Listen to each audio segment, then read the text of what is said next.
Ya. Bien, vamos a ver las partes vamos a ver cómo usarlo, ¿ya? Entonces, empezamos. Bien, vamos a ver las partes del estereoscopio, sus componentes. Aquí tenemos este aquí es ocular. Básicamente aquí nosotros colocamos los ojos, el ojo izquierdo y el ojo derecho.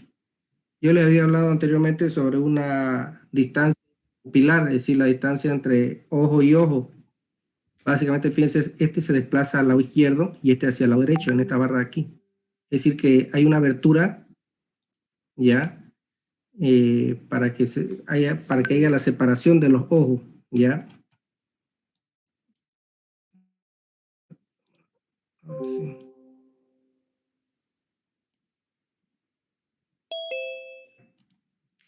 Bien, ese es el aro de enfoque. Esta de aquí es la asa para el movimiento, es decir, yo lo sostengo de esta base y esta otra base, es decir, yo uso las dos manos para alzarlo el instrumento porque es un poquito grande y es delicado, hay que tener cuidado, de frágil el instrumento.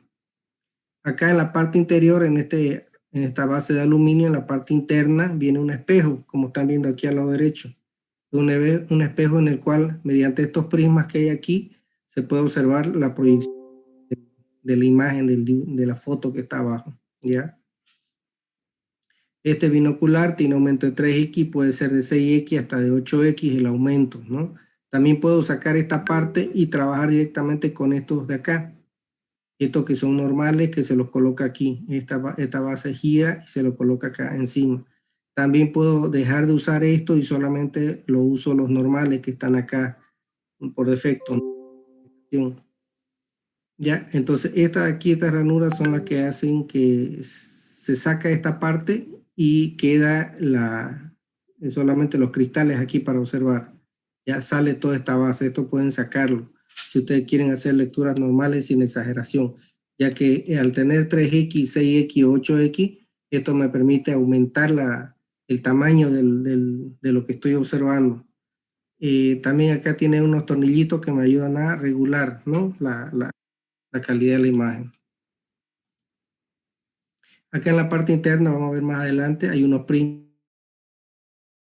el cual yo observo y se proyecta hacia el cristal, hacia el espejo que está aquí en las bases del marco, y de ahí yo puedo ver la parte de abajo donde están las imágenes. O sea, la visual se reproyecta, se ve en la fotografía, ¿no? Hay veces que las mesitas son medio inestables, hay un pequeño, entonces uno agarra y ajusta estos tornillos, lo ajusta y queda nivelado, queda estable el instrumento sobre la mesa.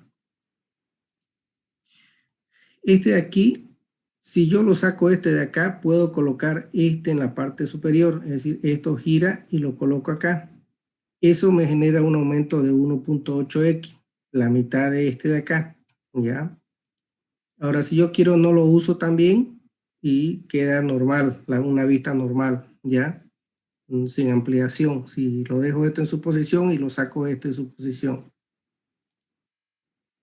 Este instrumento de acá es una barra que se llama barra de paralaje. Ya fíjense que tiene acá un tornillo de fijación.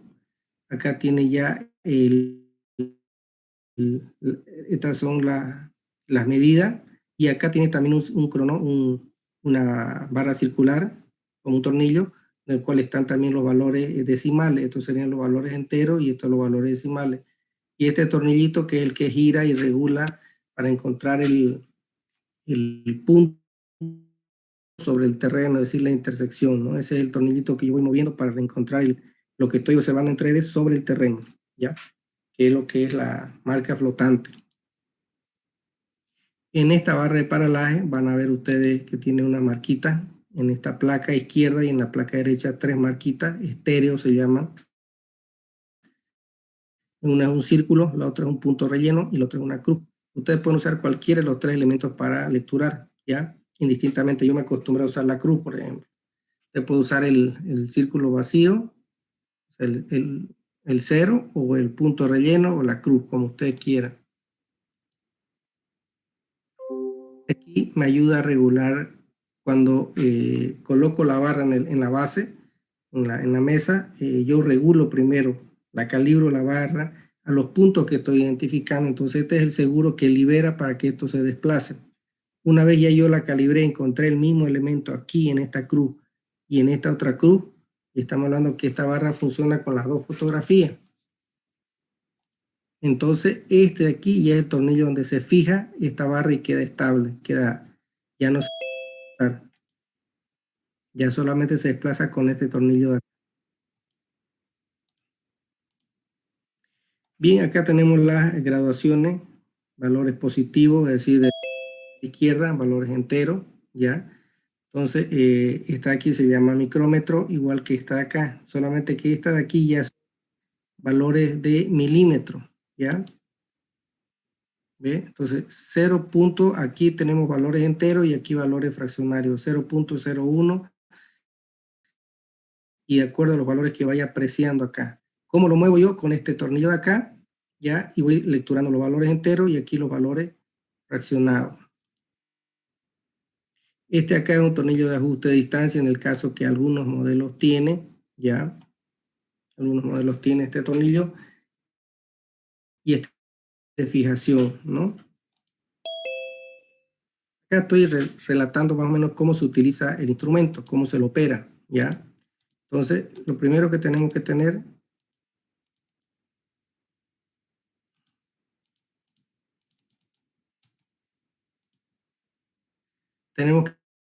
que primero el par de fotografía ya debe tener un solape de un 50 a un 60%, es decir, esa es mi condición para que yo pueda utilizar este instrumento. Entonces yo tengo las dos fotos y deben estar al centro las partes comunes, es decir, las que tengo solape. Debo determinar la línea de vuelo, ya en esta línea acá, para que se puedan acomodar correctamente la fotografía. Una vez están acomodadas las fotografías, ¿qué es lo que yo tengo que hacer? Obviamente tener los puntos principales, los homólogos y determinar la línea de vuelo que va a pasar por este lado, ¿cierto?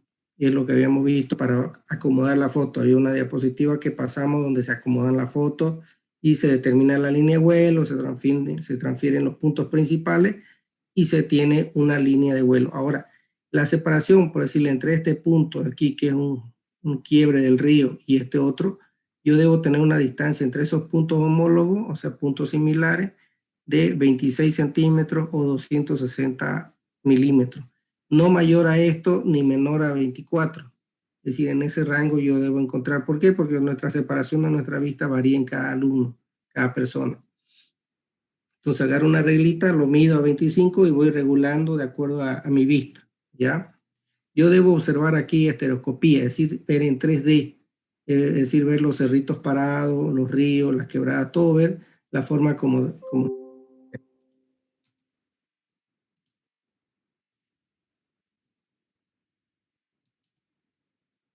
Bien, ahí están las partes homólogas que están marcadas con rojo, ¿ya? Ahí están los puntitos. Otro punto en la otra foto, o sea, son los puntos de cómo lo tuve estos puntos con las marcas fiduciales, ¿se acuerdan? Una línea intersectada, si están en las esquinas se hace una X, si están en los lados se hace una cruz y donde se intercepten esas dos líneas serían los puntos A para esta foto y el punto B para esta foto. ¿Qué hago? Este punto A lo transfiero acá gráficamente, veo dónde cae y lo pinto, y el punto B lo transfiero a este otro lado y también lo pinto. Entonces, ¿qué tengo? 4 puntos, A, B1, A1 y B. Y ahí por ahí saco una línea, ahí está. Igualmente, la siguiente foto, ahí tengo ya las dos líneas. Entonces, ¿eso qué me ayuda? Teniendo ya la línea de vuelo, me toca poner el instrumento encima de la mesa. Estas fotos anteriores deben estar prendidas con Dure, aquí deben estar fijas, pero tiene que ser un masking, ¿no? Esa cinta blanca donde se desprende y no se sale el papel, ¿ya? Entonces, ¿por qué? Porque voy a calibrarlas todavía para mi vista, ¿no? Aquí no me garantiza que yo vea estereoscopía todavía. Tengo que regularla, moverla un poquito. Bien, entonces ya cuando estoy con las dos fotos ahí, pongo el instrumento del estereoscopio de espejo. Obviamente siempre va a estar desniveladito, entonces muevo el tornillo de la pata derecha para poder regularlo. Posteriormente, para ya afinar la posición, debo ver mi línea de vuelo, trazar mi línea de vuelo y debe estar paralela a esos dos puntitos que estoy marcando como referencia, ya que es, digamos, la quebradita del río. Después yo debo ver por el anteojo, mirar a la fotografía y ver que se vea 3D. Si no veo 3D, debo moverlo un poquito, acomodándola a la derecha, hacia arriba, hacia abajo, sacando los paralajes y ver la forma de moverla un poquito suave, desprenderla obviamente para que se pueda mover, estar. Una vez yo pueda ver con el estereoscopio de espejo, mirando por los anteojos, 3 dimensiones, entonces recién puedo prender las fotos ya fijamente para que se queden ahí. Básicamente eso es lo que indica estos pasos, ¿no? Cada uno. Ahora, si usted no quiere usar el anteojo, el anteojo de 3X o de 6X, lo saca y puede usar el de 1X, digamos, uno más sencillo, con menos ampliación. Eso depende de ustedes, de su visual. Si no, pueden usar el de 3, el de 6, o de repente el instrumento tiene de 8X, también pueden usarlo de 8X, no hay problema. Ahora, básicamente, prendemos los diures en la foto, queda fija, ya puedo yo ver 3D, me toca trabajar con lo que es la barra de paralaje. Para que pueda yo utilizar la barra de paralaje, el objetivo de la barra de paralaje es que yo pueda calcular las diferencias de altura, ¿ya? Y eso me va a ayudar la barra de paralaje, porque es mucho más rápido con la barra de paralaje determinar la altura. Entonces, yo veo dos puntos homólogos, o sea, dos puntos idénticos en el mismo lugar en la fotografía, es decir, veo una quebradita, un río, en una foto, y en la foto veo la misma quebrada. Entonces, ¿qué voy a hacer ahí? Yo voy a poder poner el micrómetro en 0, es decir, el del lado derecho, ponerlo en 0, en las medidas 0, ¿ya? Y buscar el punto más bajo. ¿Cuál sería el punto más bajo? En el río, por ejemplo, sobre los ríos, ¿no? Los ríos son donde las aguas corren hacia un sentido, entonces son los lugares más bajos de una topografía en general, ¿ya? Una vez yo identifique eso, hago coincidir las marquitas que están en la barrita, esas cruces, o si quiere el círculo vacío o el círculo relleno, en el mismo lugar, en la foto izquierda como en la foto derecha. Obviamente no va a alcanzar, entonces tengo que liberar el tornillo de la izquierda para que se mueva la barra hasta que coincidan. Debo estar parado sobre el mismo elemento en la foto izquierda y en la foto derecha y poner las crucecitas. Por ejemplo, yo uso las cruces. Esa marca ya me define que ese es el espacio necesario para la barra para calibrarla. Entonces, ¿qué hago? Lo vuelvo a fijar el tornillo a la izquierda y desde ahí voy a empezar a leer el siguiente punto. Ese sería mi base, mi punto más bajo. En el caso de ustedes del proyecto pueden medir el río, o de lo contrario, como segundo punto, pueden medir ya el BM, o si ustedes quieren pueden medir el BM, porque de ahí van a ir subiendo porque van a ir llegando a la serranía. Entonces es un punto más bajo, ¿ya? Bien, entonces una vez esas marquitas están en el mismo elemento, se van a dar cuenta que cuando ustedes observen con el estereoscopio de espejo, es decir, con el binocular, se van a dar cuenta que esas dos marquitas que ven al lado izquierdo y al lado derecho de la barra en los cristales, se va a fusionar, va a aparecer una sola marca.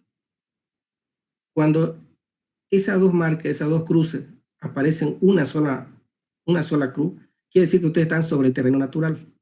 Cuando las cruces, ustedes mueven la barra a otro elemento que quieran lecturar, se van a duplicar las marcas. Es decir, que van a aparecer dos marcas de nuevo, ¿ya? Y uno mueve el tornillo de la derecha, ¿ya? El tornillo del micrómetro, y debe hacer que se fusionen esas marcas, es decir, que se junten otra vez, vuelvan a ser una sola cruz. Al hacer eso, ya nos está indicando que nosotros estamos sobre el terreno natural otra vez.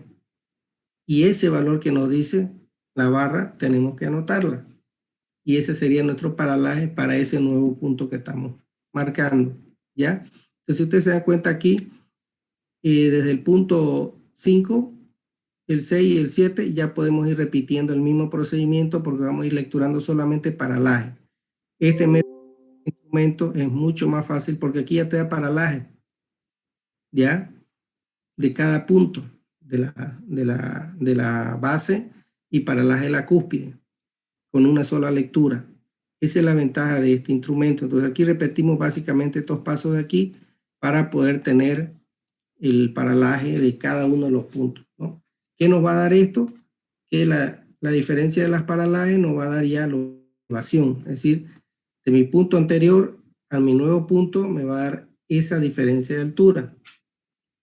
Bueno, este es el procedimiento un poquito, hay que leerlo y trabajarlo con el instrumento para poder captarlo bien. Entonces, ¿qué fórmula usamos? Ya habíamos hablado hace rato anteriormente que usamos esta, que es para determinar la altura, era la altura del terreno por la diferencia de paralaje sobre la base de la fotografía más diferencia de paralaje. Pero para hacerlo mucho más práctico y evitar lecturar una u otra más, otro valor más como es la base fotográfica, la base izquierda y la base derecha, se utiliza la fórmula de la derecha, que sería la altura, va a ser igual a la altura del terreno, o sea, altura de vuelo sobre el terreno, por la diferencia de paralaje sobre paralaje del punto 2, es decir, o paralaje de la cúspide o del punto 2, ¿ya? Bien, vamos a ver este ejercicio. Fíjense, H, desnivel entre el punto 1 y 2 del terreno, o altura de un objeto vertical donde 1 es la base y 2 es la cúspide. La base estamos hablando que es el punto más bajo y la cúspide el punto más alto. Entonces, P1 viene a ser paralaje del primer punto, P2 paralaje del segundo punto. La diferencia de paralaje que sería DP, ya, diferencia de paralaje, sería paralaje del punto 2 menos paralaje del punto 1, ¿ya? O paralaje de la cúspide. La altura de terreno viene a ser la altura de vuelo relativa sobre el punto 1. Por eso es relativa, acuérdense. Relativa porque está en función de un punto. Cuando es absoluta, no depende de ni un punto y está sobre el nivel del mar, ¿ya? Es un altímetro que nos está dando una altura y está sobre el nivel del mar. Y si tenemos una HT, se refiere relativa porque es relativa a ese lugar, está en función de ese lugar. En este caso, sobre el punto P1. La base aérea de la fotografía habíamos dicho que era la base 1 más la base 2 dividido entre 2, es decir, la base de la foto izquierda más base de la foto derecha dividido entre 2. ¿Ya? Para este ejemplo, entonces, vamos a calcular la altura de una torre que aparece un par de fotografías adyacentes tomadas con los siguientes datos. La altura de vuelo absoluta, ¿no?, sobre el nivel del mar, leída en el altímetro de 1450 metros. El avión está volando a 1450 metros sobre el nivel del mar, una altura leída en el altímetro. Y la altura en el punto 1, es decir, topográfico, fíjense que dice obtenida con nivelación geométrica, con un nivel de ingeniero. Y tiene una altura de 449 metros, es una altura geométrica, o sea, un BM puede ser que sea este. ¿Ya? Entonces la altura de terreno de ese lugar va a ser 150 menos 449 metros. Nos da una altura de 1000 metros de altura. ¿Ya? ¿Qué quiere decir eso? Que esta sería la altura del terreno sobre ese punto. O sea, el avión está volando a 1001 metros sobre ese lugar, sobre ese terreno, ese punto P1. Entonces, paralaje de la base, por decirle que lecturó el micrómetro 55 milímetros y paralaje de la cúspide, o sea, de la torre en el P2, 52 milímetros. Es decir, estos valores los hemos obtenido con el instrumento estereoscopio de espejo, ya, en la fotografía. ¿Qué cálculo vamos a hacer? Bueno, queremos determinar la diferencia de altura o la altura que tiene esa torre, que sería la altura del terreno, ¿no? O sea, la altura de vuelo sobre el terreno relativa por la diferencia de paralaje sobre el paralaje del punto 2.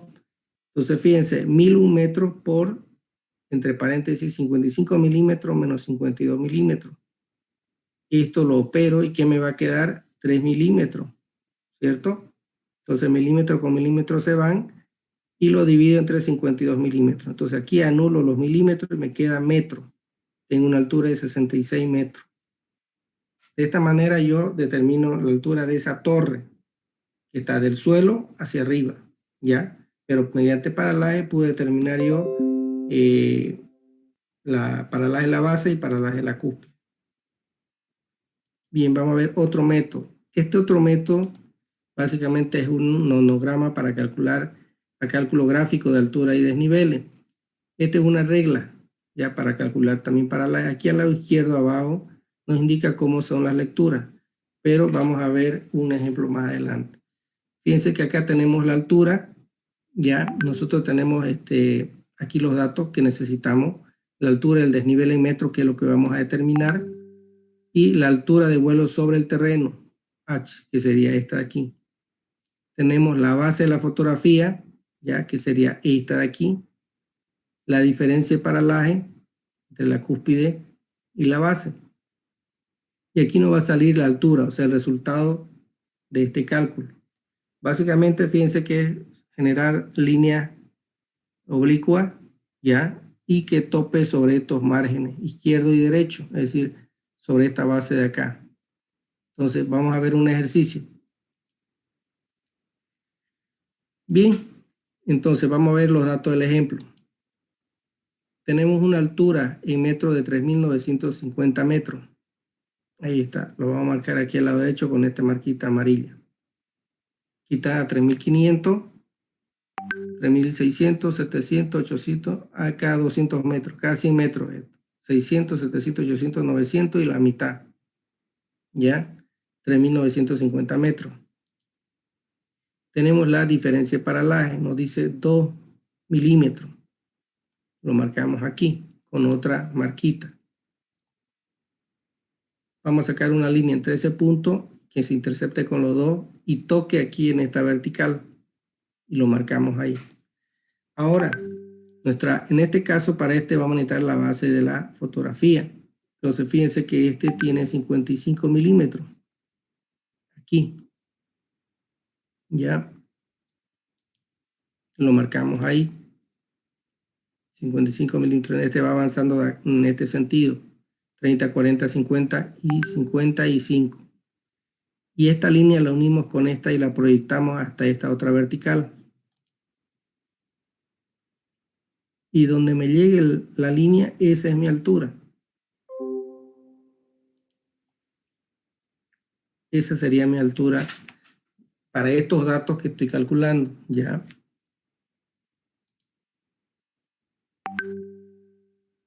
Entonces, mi diferencia de altura sería 144 metros. Este es otro método, ¿no? Pero la ventaja de este es mucho más rápido, solo necesito estos 3 datos, pero tengo que leer esta base de la fotografía, en la foto.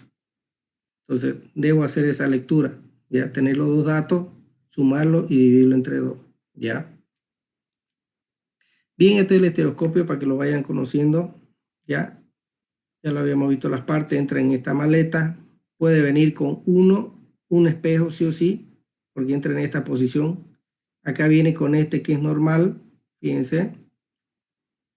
Este es el de aumento de 1.8 y aquí viene la parte de que se puede acoplar los otros dos también, ya queda normal. Estas son las instrumentos y la ventaja es que se pueden usar de 3 modos sin acomodación o los binoculares. Los de acomodación básicamente son los normales, los que no tienen aumento, ya podemos dejar de usar eso, o los binoculares, es decir, y quedaría una lectura normal como se ve en el terreno. Cuando uno va a trabajar en detalle no te ayuda mucho, para eso necesitamos los binoculares que son los más adecuados para utilizarlos, ¿ya? Este sería el modo normal. Con los lentes de acomodación, bueno, la visual se corrige, se puede observar un poquito y eliminar un poco el cansancio de la vista porque uno lo termina forzando la vista a trabajar demasiado sin los lentes.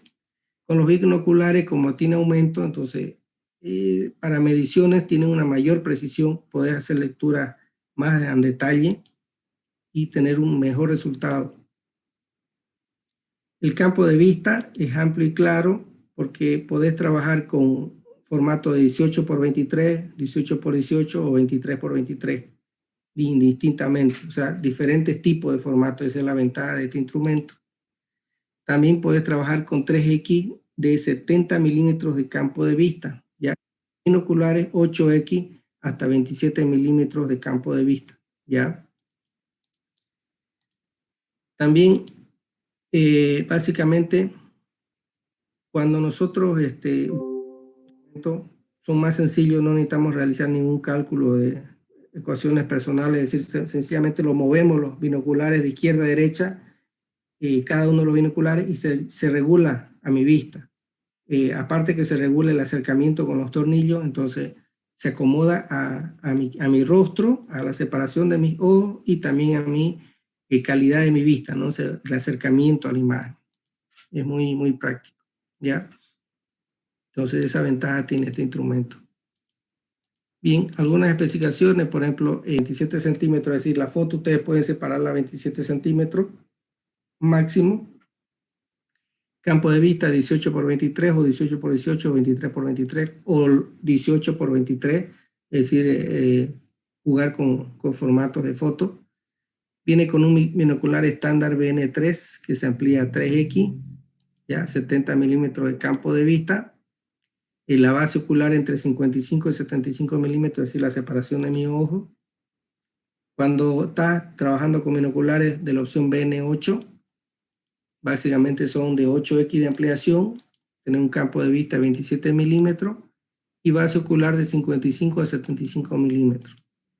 La barra de paralaje de 0 a 50 milímetros el rango de medición, y también tenés valores de graduaciones mínimas de 0,05 milímetros, ¿no? Pesa 4 kilos el modelo MS27 y 2,8 kilogramos cuando se adiciona el estuche, es decir, la caja de aluminio viene dentro de unas esponjas, entonces el instrumento más el estuche suman 6 kilos 800, ¿no? La barra de paralaje 0,5 kilogramos, es decir, medio kilo pesa la barra de paralaje y se le va sumando, ¿no? Bien, entonces, ¿qué es lo que tenemos que hacer? Bueno, ya lo habíamos dicho anteriormente, determinar la línea de vuelo, colocar la fotografía, máximo separación 27 milímetros entre, por decirle, este punto con este punto, o puedo escoger este punto con este punto, dependiendo de mi criterio, pero tiene que haber esa separación. ¿Por qué? Porque los rayos proyectantes se van a generar en esa área. Ahí está mi línea de vuelo. Aquí también vuelvo a explicar, y en el caso que yo tenga formato de hoja y me genere paralaje en Y, yo lo que tengo que hacer en la foto es subirla o bajarla de acuerdo a mis necesidades para poder observar en esos diferentes tipos de formatos cuando me genere paralaje en Y. Si usted quiere, puede usar estos anteojos, que son los binoculares, o los retira y usa los de acomodación, o si quiere los retira también y usa los normales, ¿no? Que sería ya observar la foto en directo, ya no proyectada a estos prismas de acá. Entonces, vamos a ver un ejemplo. Fíjense, ahí está el avión, está haciendo un vuelo. Se toma dos fotografías. Esta es una y esta es otra. Esta vendría a ser negativo. Aquí tenemos la distancia focal. Esta es la base aérea. Esta línea café es el terreno natural. Tenemos el nivel medio del mar. Tenemos un punto B, que es una base, y una cúspide, que es un punto C.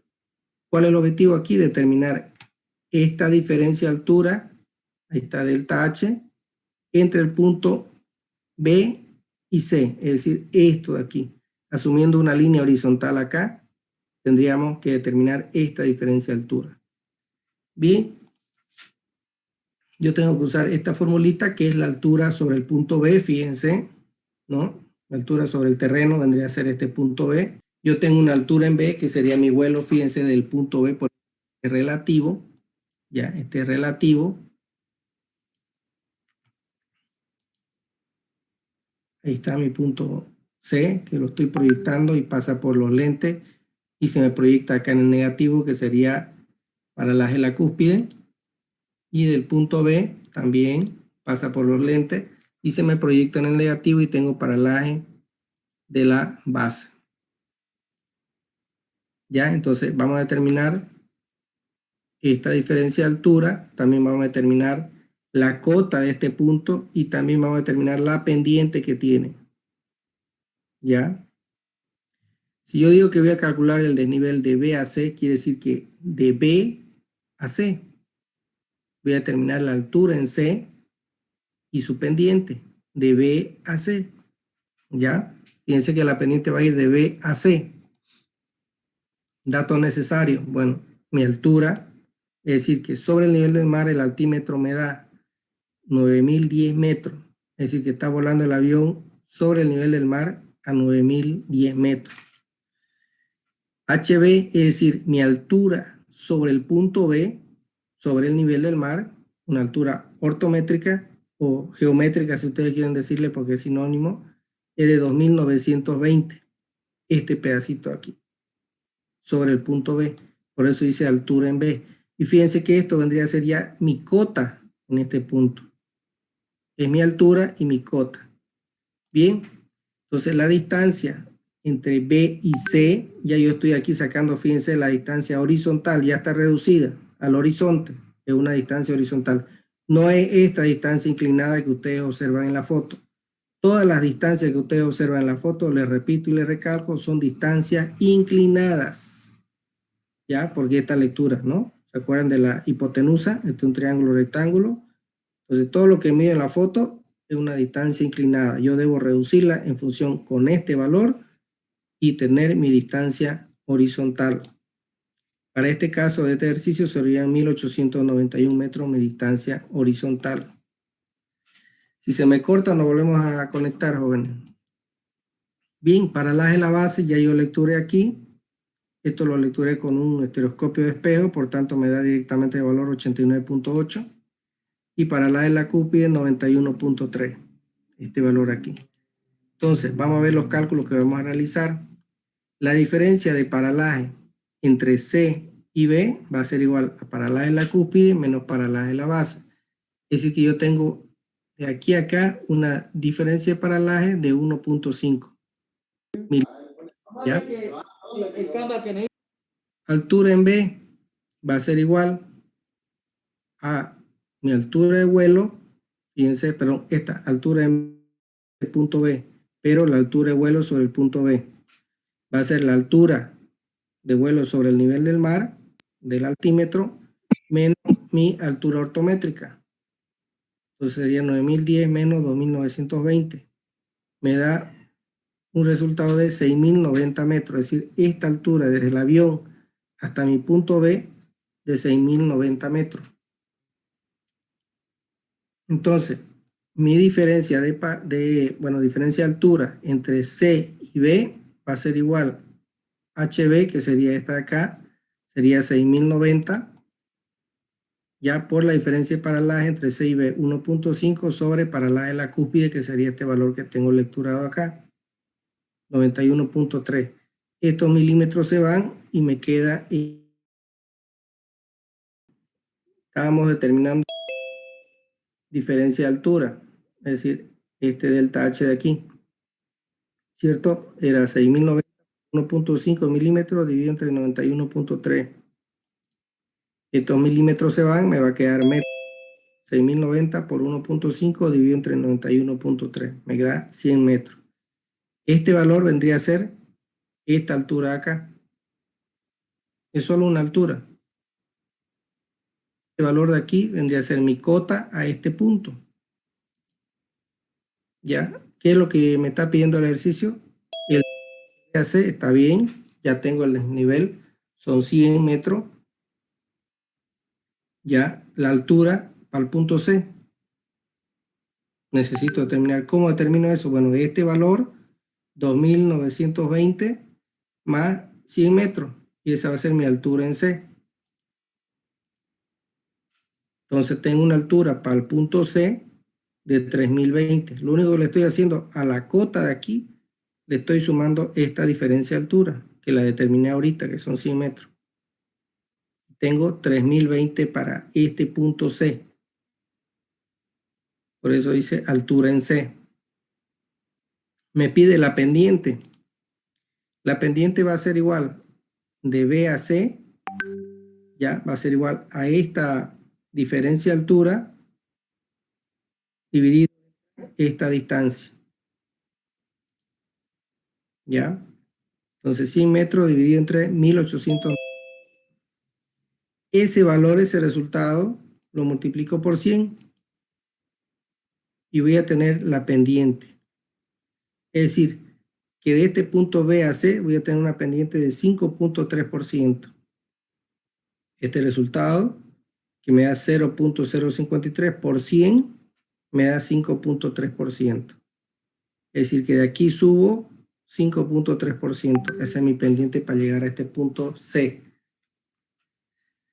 Esto es básicamente lo que tienen que hacer en su proyecto. Determinar esta pendiente y ver si están dentro de los 7-8% y se valida esta lectura de este punto y yo puedo seguir a lecturar otros puntos. ¿Ya? Bien. Este es otro método. También yo debo determinar mi base aérea. Fíjense, tengo mi punto principal, ahí están mis marcas fiduciales, hago la cruz y tengo los puntos. ¿Qué hago? Este punto lo traslado acá y este punto lo traslado acá. Y determino mis marcas. Este es base de la fotografía izquierda más base de la fotografía derecha. Es decir, este cálculo lo voy a hacer con mi base aérea. ¿Ya? Es decir, esta separación de acá. Entonces aquí lo estoy lecturando y anoto aquí base de la foto izquierda y base de la foto derecha. ¿Ya? Entonces esos dos datos, ¿qué tengo que hacer? Visto la formulita anteriormente, sumarlo y dividirlo entre 2 y vamos a tener ese valor. Y aplicamos la otra fórmula. La fórmula es esta fórmula de aquí, que sería base, que sería el producto de estas dos sumas de todos valores. Lo divido entre 2 y anoto aquí, nada más. Y le voy a sumar la diferencia de paralaje. Entonces usaría esta fórmula de acá. ¿Cómo determino diferencia de paralaje? Es paralaje de la cúspide menos paralaje de la base. Y eso de esa manera determino diferencia de paralaje, que lo anoto aquí y aquí, el mismo valor. El objetivo es tener el mismo resultado, o sea, la altura del punto C, el desnivel entre B y C y la pendiente entre B y C. El mismo dato del anterior ejercicio, solamente que aquí vamos a utilizar esta otra fórmula. Y yo no la ocupo mucho, ¿por qué? Porque acá tengo que hacer este cálculo adicional, es decir, marcar estos puntitos en cada foto y volverlos a lecturar. Entonces eso es un trabajito adicional. Y si yo tengo que hacer 400 puntos, son 400 lecturas adicionales para tener este dato y calcular con esta fórmula. ¿Ve? Entonces en este caso yo utilizo bueno, tengo una distancia focal que me da el reloj de la foto. Ya, los datos son los mismos. También tengo paralaje de la base, paralaje de la cúspide, los datos son los mismos. Aquí es donde adiciono la base de la foto izquierda, este valor más este valor. La base de la foto derecha, este valor. Entonces, los dos los sumo y los divido entre 2 y me va a dar lo que es la base de la fotografía, ¿no? Este resultado es el que voy a colocar aquí, ¿no? Fíjense que tengo que lecturar 1, 2 y hacer un cálculo. Voy a hacer adicionalmente del anterior ejercicio otro cálculo más para resolver el mismo ejercicio. Vamos a ver los cálculos. Aquí tengo diferencia de paralaje, ya entre C y B. Aquí tengo la altura, ya la habíamos calculado hace rato, 6090. Y aquí aplico ya la fórmula. Esos mismos datos, fíjense. Aquí 6090 por 1.5, ya, que sería esta diferencia de paralaje, sobre 89.9 milímetros más 1.5. ¿Ya? Entonces, eso me va a dar un resultado de 99.9 metros. ¿Por qué? Porque yo aquí, esto primero hago la operación de suma y me queda milímetros, y milímetros y milímetros se me van y me va a quedar esto multiplicado por 1.5 y dividido por el resultado de acá. Y me va a dar 99.9 metros, o sea, casi parecido al anterior rato. Me varía un poquito entre el anterior y este. El anterior me dio 100. Entonces yo necesito, aquí me pide el desnivel BC, es 99.9 y la altura en C ya es 2920 más 99.9. Me da un resultado de 3019.9 metros. Ya, igual hago lo mismo. 99.1 para determinar la pendiente, dividido entre 1891, que es su distancia. Y lo multiplico por 100 y me va a dar la pendiente. Ya, aquí me va a dar con unas fracciones, pero ya son, no se toman muy en cuenta, 5.3. Eso sería mi pendiente. Entonces, si ustedes se dan cuenta, el anterior ejercicio como este ejercicio, estamos usando las dos fórmulas. Llegamos al mismo resultado. La diferencia es que aquí voy a lecturar estos datos más de la fotografía con una regla. Y debo hacer esta operación, sumarlo y dividirlo entre 2 para tener este dato. Y recién puedo aplicar esta fórmula de acá. ¿Ya? Pero yo uso el anterior porque es mucho más rápido, más práctico, ¿no? Aquí vamos a ver lo que es la exageración vertical, ya lo habíamos visto anteriormente, ¿no? Entonces ya la conocen. Digamos, un modelo que mantiene la geometría de vuelo como es la forma en el terreno en realidad. Pero cuando yo uso un estereoscopio de espejo, se me exagera un poquito. Y es bueno. No quiere decir que se degrada la precisión. Se exagera, ¿por qué? Porque fíjense que en este de aquí, por ejemplo, yo puedo tomar un punto acá, otro aquí, 3 y quizás hasta un 4. Pero acá, fíjense, yo puedo tomar 1, 2, 3, 4, 5, 6, quizás uno más, 7. Esa es la ventaja de la exageración vertical, que yo puedo tomar más puntos y tener un mayor detalle, mayor precisión. No quiere decir que al no mantener la geometría de vuelo, quiere decir que no estén bien los datos. Es una ventaja que tenemos en realidad, ¿ya? Bien, entonces aquí mantenemos la línea de vuelo, la base aérea, tenemos la distancia focal. Acá que tenemos, estoy observando es mi distancia interpupilar, la separación de mis ojos, y aquí tengo la altura desde donde están mis anteojos hasta la foto, tengo mi altura de observación o de observador. Entonces ese valor yo lo tengo que medir y básicamente fíjense que viene a ser el mismo gráfico, solamente aquí varía un poquito más por el instrumento, la altura de instrumento que estoy lecturando, y ese dato me genera determinar la vertical, la exageración vertical en realidad.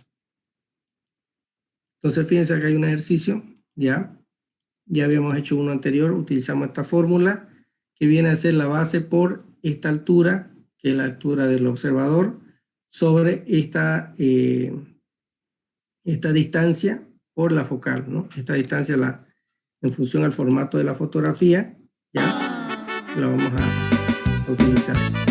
Entonces, básicamente los datos los tenemos, fíjense, la base aérea de la fotografía, eso lo tenés. Vos lo vas a obtener porque vos estás planificando el vuelo y sabes cómo vas a hacer las tomas, en qué lapso de tiempo. La separación ocular, tu vista, cuando lo pones ante el estereoscopio espejo, vas a regularla para que se vea bien tu observación, entonces ahí te va a dar el valor. La focal de la cámara la tenés en los relojes de la cámara, de la fotografía, y la distancia del ojo a la fotografía, o sea, de aquí a acá, también vos lo vas a tener porque vas a tener el instrumento y poder medir la altura del instrumento que estás observando, ¿no? Desde el anteojo hasta la mesa donde está tu foto. Entonces, tener los datos. Lo único que vas a determinar aquí es saber cuánto es esta exageración que hay acá. Por ejemplo, para un formato de 23 por 23, ya, por decirle, la base de la fotografía aérea 90 milímetros, esta altura acá, que lo puedes medir con una regla, 300 milímetros o 30 centímetros. Esta separación, cuando vos pones tu ojo en el anteojo, observás y vas a acomodarlo el anteojo, eso implica que determines este valor y va a marcar ahí el valor. Entonces lo tenés este dato. Y este está en la fotografía, que es la distancia focal. Lo único que va a hacer aquí es reemplazar los datos.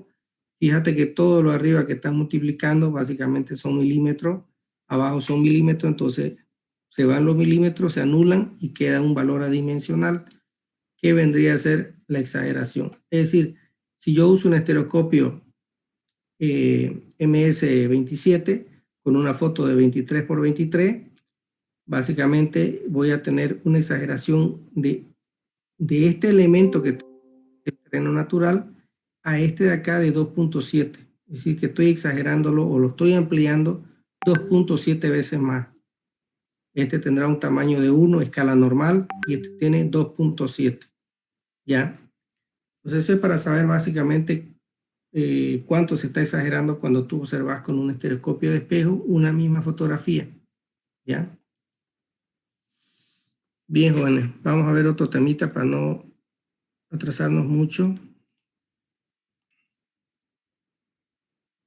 No es muy largo, es cortito.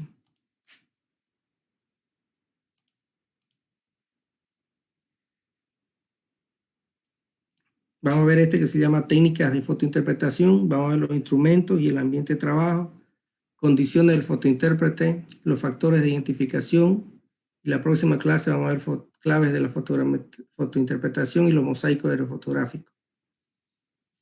¿Qué instrumento básicamente requiere el fotointérprete? Básicamente un estereoscopio de bolsillo, como el que están viendo. La ventaja de este que se guardan es el tamaño de un teléfono chiquitito. Son sencillos de usar.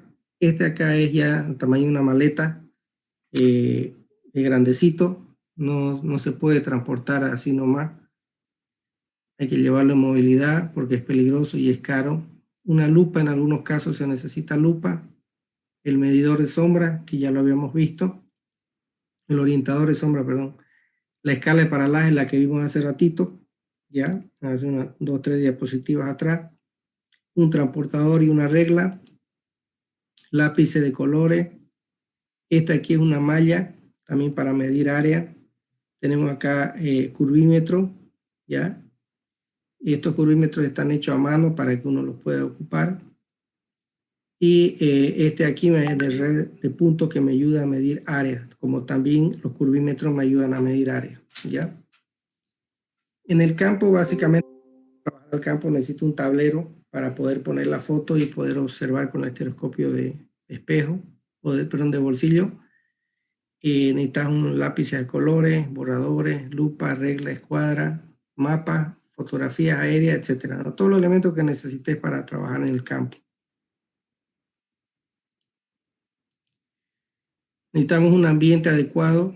Fíjense, con una pizarra. Las mesas deben ser amplias porque el instrumento es grande. También vas a poner fotografías, vas a poner mapas, cartas. Entonces necesitas un ambiente adecuado, ¿no? Mesas de dibujo especialmente para poder trabajar, ¿no? Y poder hacer observaciones. También vas a necesitar masking, una cinta masking, que eso ayuda bastante para colocar y dejar fija la fotografía. ¿Qué condiciones debe tener el fotointérprete? Bien, básicamente esto lo adquirís con el tiempo. Algunos nacen, son prácticos, ya tienen la agilidad de la mente y de la vista, pero la mayoría necesitamos una agudeza visual y buena visión, poder de observación e imaginación, porque les digo yo, les puedo mandar al WhatsApp si quieren una imagen en 3D para ver qué imagen hay al interior, y hay algunos que sí van a poder rápido en 2 o 3 minutos decir, ay, es esto, porque tenemos agudeza. Algunos nacen con esa agudeza. Hay otros que tienen que entrenar la mente, tener un poco de imaginación para poder ver lo que hay en una fotografía. Algunos me imagino que ha sido fácil que puedan observar y ver 3D, otros no, les ha de haber costado. Entonces, esa es la práctica, y a veces nacemos también con esa agilidad, ¿no? Tener mucha paciencia, la verdad, y buen juicio, ¿no? No todo sale al principio, cuesta arrancar, sobre todo lecturas en fotografía les cuesta, pero es con paciencia.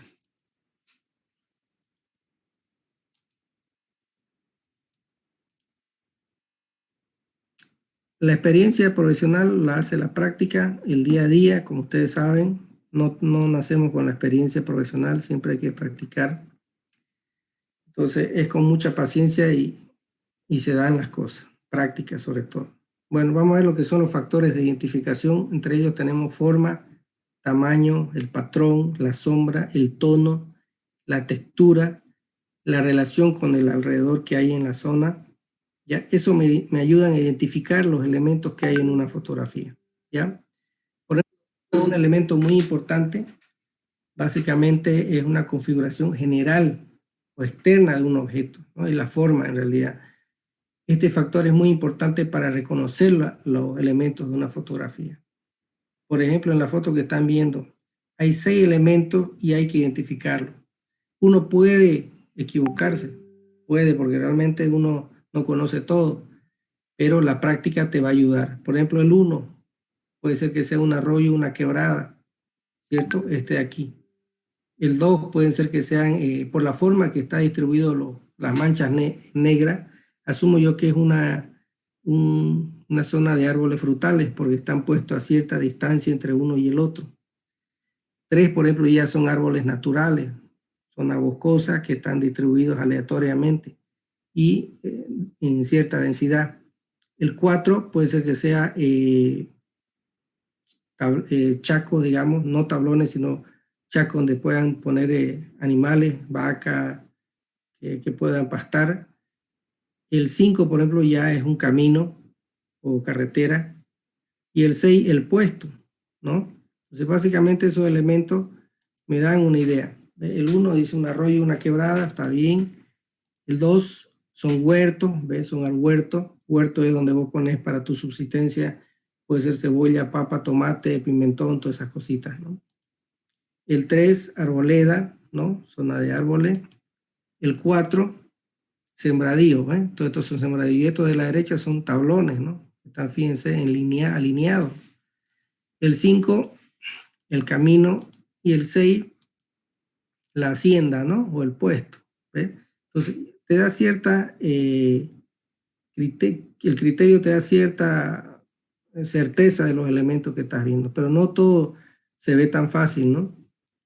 Por ejemplo, en esta zona tenemos dos tipos o dos variedades de sembradíos o arboleda, ¿no? Hay unos que tienen hojas muy grandes, fíjense, estos de acá, como palmera, y estos otros que son más chicos, ¿se dan cuenta? Entonces, acá yo voy a identificar que uno, por ejemplo, los más chicos son papaya por el tipo de hoja, y los otros son bananas, o plátano, o guineo, llamémoslo, ¿no? Que usualmente en la zona norte siembran esto, en Yapacaní. Entonces se da cuenta que son diferentes tipos de hojas y te da a interpretar. Cuando uno no conoce el tipo de hoja de los árboles, tiene que ir al terreno y hacer una visita in situ. Visitar, mirar qué tipo de hoja, entonces anotar esa característica de esa hoja y plotearla en tu foto. Cuando tú ya ves qué tipo de hoja tiene tu foto, qué tipo de forma tiene la foto, ya más adelante vas a poder decir, ah, esto sí, es papaya y esto es banano. Entonces, básicamente ya identificas automáticamente porque ya fuiste al terreno y tomaste una muestra, viste qué tipo de árbol, tomaste una coordenada, la ploteaste en tu imagen y te diste cuenta que ese tipo de cobertura, ese tipo de color, de tonalidad, de forma, te está dando ese tipo de árbol. Entonces ya te ayudas a interpretar.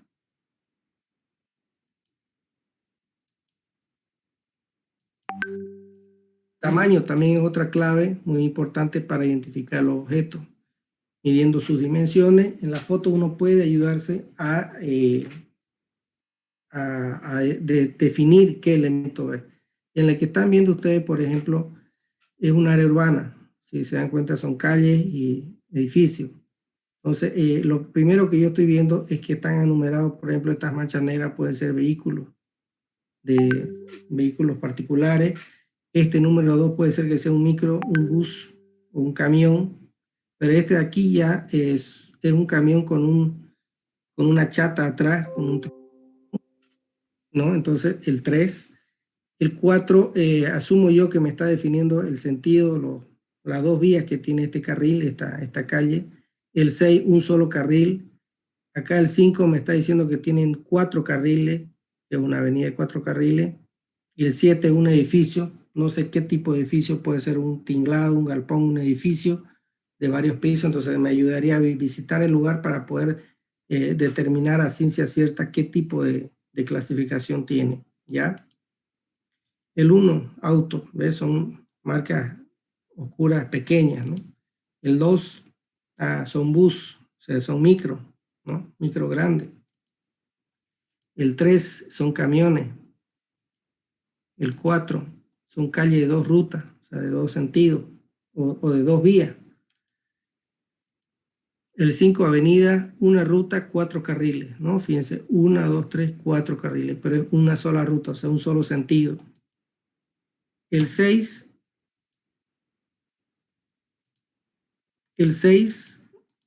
tendría que ser calle con una ruta. Y el 7, un edificio, ¿no? Pero para identificar bien el edificio tendría que ir a visitarlo y decir, un edificio de vivienda, un edificio de oficina, un tinglado, un galpón, tendría que definirlo bien, ¿no? Bien. Seguimos con tamaño. Esta es una zona agrícola, zona rural. Entonces yo aquí tengo que definir qué es este tipo A, por ejemplo, ¿no? Puede ser un arbolito, un arbusto, porque fíjense, el E me define árboles mucho más grandes, o sea, estos sí son árboles. Entonces este debe ser un arbusto. El B, fíjense acá, ¿qué puede ser B? ¿No? Puede ser que sean animales, no tengo la certeza, no conozco el lugar. Lo veo, si esta es la vivienda, fíjense, entonces puede ser que sean perros, ovejas, vaca quizás sean vacas, pero son animales porque están, fíjense, amontonados ahí. El B, el C, esto de acá, pareciera que son estructuras hechas por el hombre, ¿no? Ordenadas, adecuadas, a un tamaño adecuado, con pasillos. Vivienda no creo porque fíjense, el G ya me denota una vivienda mucho más grande, ¿no? Entonces no son viviendas, pero tengo la duda. El C, el D, fíjense acá, puede ser que sean alambrada, ¿no? Alambrada. Postes de luz no son porque fíjense la sombra es muy pequeña. Si fuera al tamaño de las casas, los postes son de 2 metros, entonces tendríamos una sombra mucho más grande. El E son árboles, H son postes de luz, pareciera que fueran estos, ¿no? Las sombras son mayores. H, el X, puede ser que sean zonas de sembradío. El F tampoco se puede identificar. El G, el Y, aquí ya se ve que son árboles. Entonces vamos a ver que la A, que tenemos árboles, ¿ve? Yo le decía que eran tipo arbustos, porque los árboles acá están más grandes. Son matorrales, ¿no? Matorrales, todo esto de aquí matorrales. El B, las vacas, ¿no? Lo veo no muy grande, puede ser que sean menos. No vaca porque no se lo ve muy grande. Ovejas, ¿no? Estas son ovejas. El C, esto de acá, son casas. Perrera, ¿ve? Entonces esta zona es una zona de perrera donde traen los animales. Cada uno de estos viene a hacer su casita de un perro y debe estar enmallado.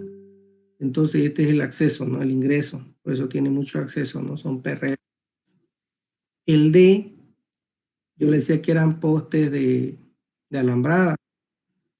Poste de luz no es alambrada, ¿ve? Entonces, eso me ayuda a identificar. Si yo no tengo mucha duda, tengo que ir al lugar, visitar el lugar y empezar a tomar y decir, esto es esto, por el tamaño, por la forma. Entonces ya me da una idea, una mejor perspectiva. ¿Ya? El patrón básicamente se refiere a la disposición espacial de los objetos, la repetición de ciertas características o formas generales o relaciones básicamente, ¿no? Naturales. Fíjense, entonces, fíjense que aquí tenemos el elemento 1 se repite, es decir, que hay una disposición espacial en diferentes lugares, pero tiene las mismas características, las mismas formas general. Entonces, yo entiendo que estos serían tablones de sembradío, ¿no? Pues tiene la misma característica. El 2 sería el puesto, aquí sería un camino, este sería un puente y esto una quebrada. Y aquí sería un espejo de agua, asumo que es un espejo de agua, una mancha, porque los árboles serían redondos, ¿no? Redondos con marcas así.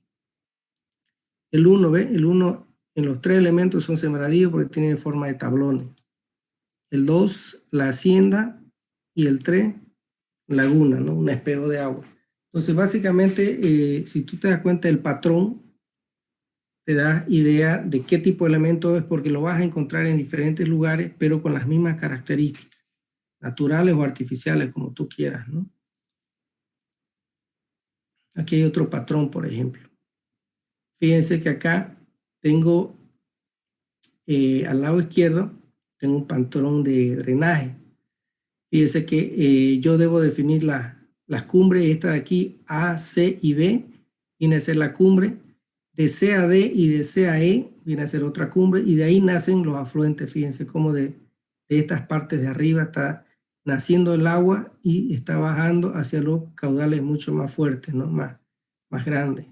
Igualmente aquí está bajando y se unen a este otro de acá. Entonces es un patrón de drenaje de una zona determinada, área rural, ¿no?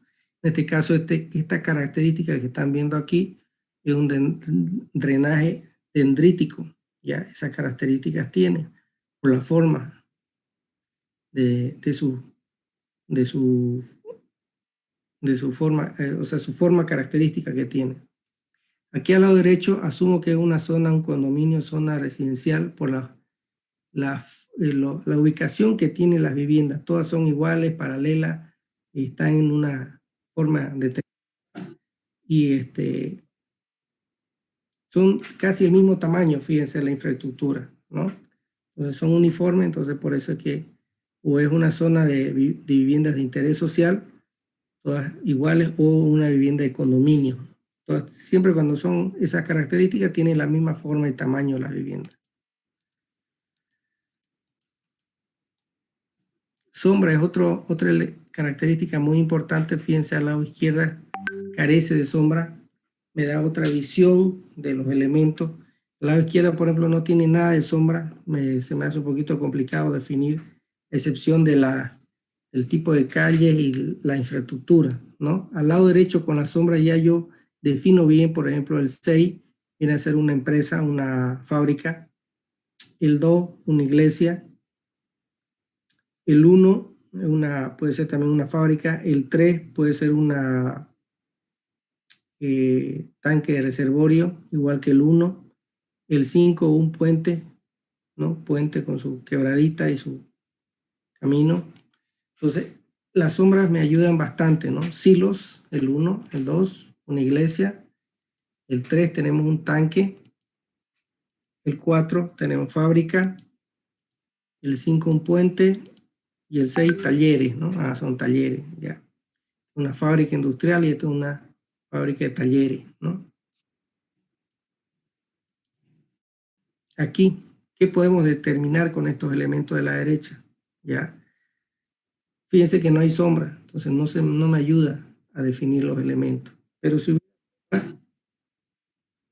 a este elemento es un alicate, este es una tijera, este es una llave, este aquí es una lupa, este aquí es un trompo, este aquí es un clip, este elemento no lo puedo definir, ¿no? Tendría que mirarlo, tenerlo en la mano para poder decir que... Entonces, las sombras me ayudan bastante, me realzan los elementos, pero no todo. Fíjense en la foto de abajo, a la hora que se lo tomó me arrojó bastante sombra en esta zona.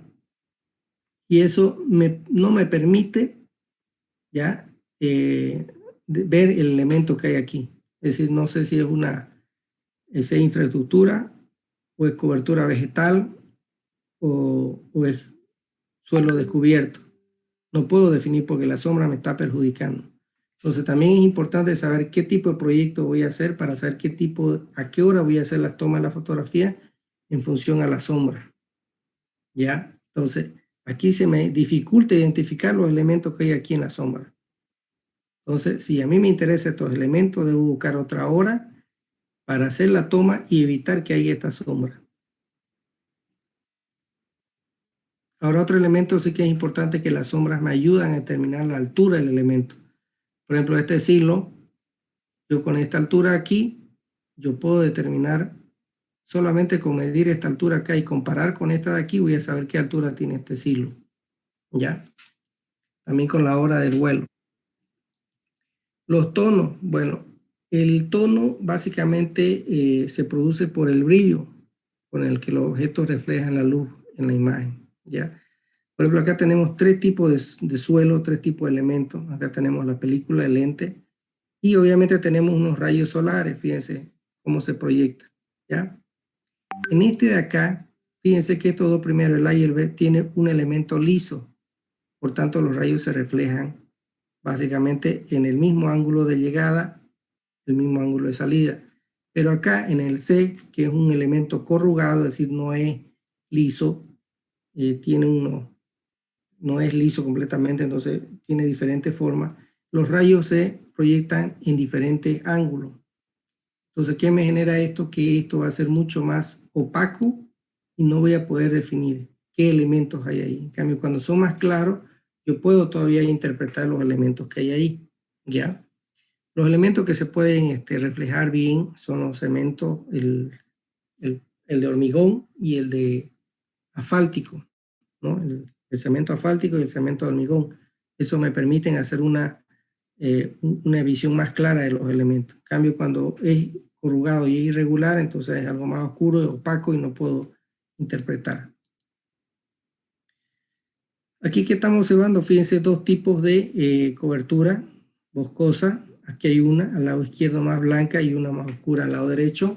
¿Ya? Entonces, el tipo que me denota que tengo dos variedades de plantaciones, ¿no? Aquí a la izquierda una hoja más gruesa y aquí una hoja más pequeña. Aquí yo voy a asumir que si no lo conozco, tengo que ir al terreno. Esto es coco y estos son nueces, ¿ya? Por el tipo de cobertura que tiene, el tipo de hoja, el tamaño o el tono. Esto es más oscuro y esto es más claro.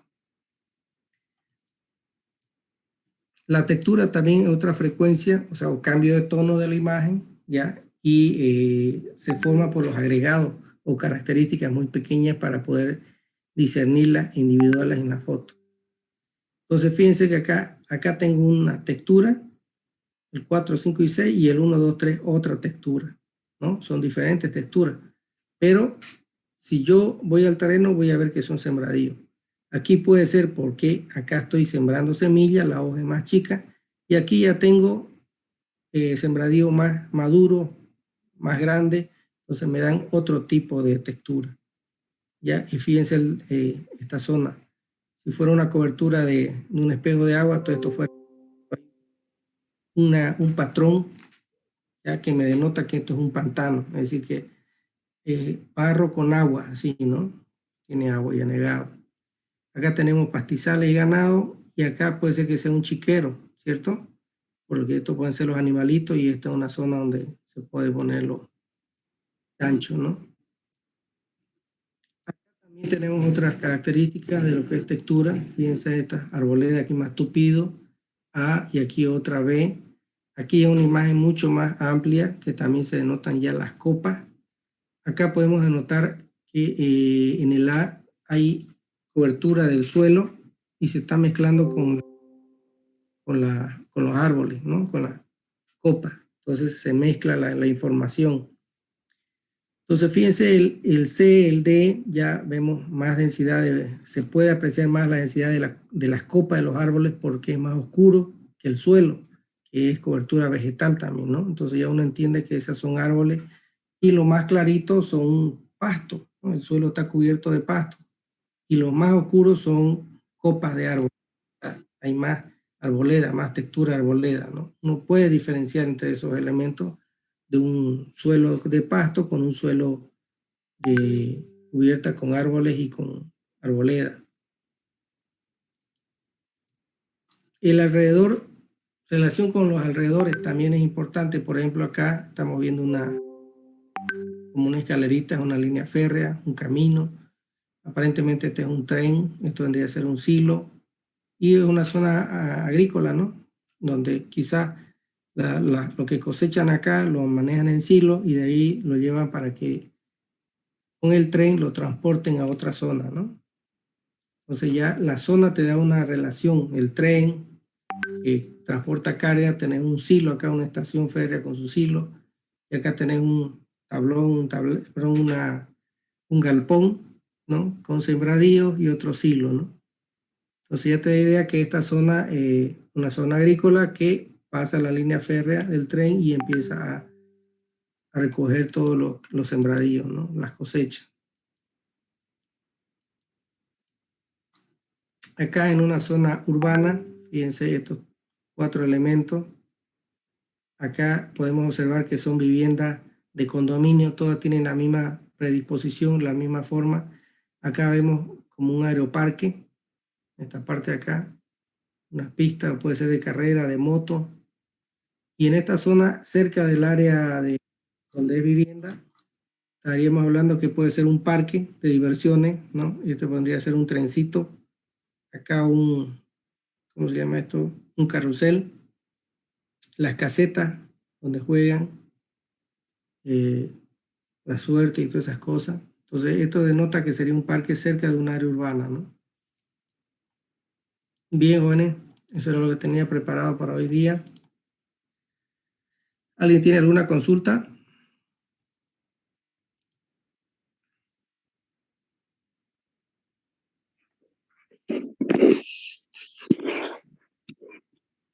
Ya, me llamó un alumno, me pidió que le falta tiempo para terminar el proyecto, así que vamos a postergarlo por una semana más. Teníamos programado para este jueves la entrega del 17.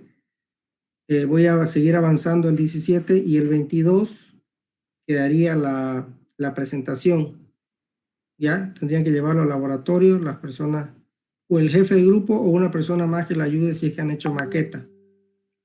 El examen quedaría para el 29 de junio, es decir, de aquí a 2 martes, ¿ya? Por la plataforma. Así que los que no están en plataforma, preocúpense. Bien, ¿alguien más tiene alguna consulta, alguna duda? ¿Están de acuerdo o no están de acuerdo? Sí, ingeniero, gracias. Yo estaba sin cámara, ¿no? Perdón. Bien, ¿alguien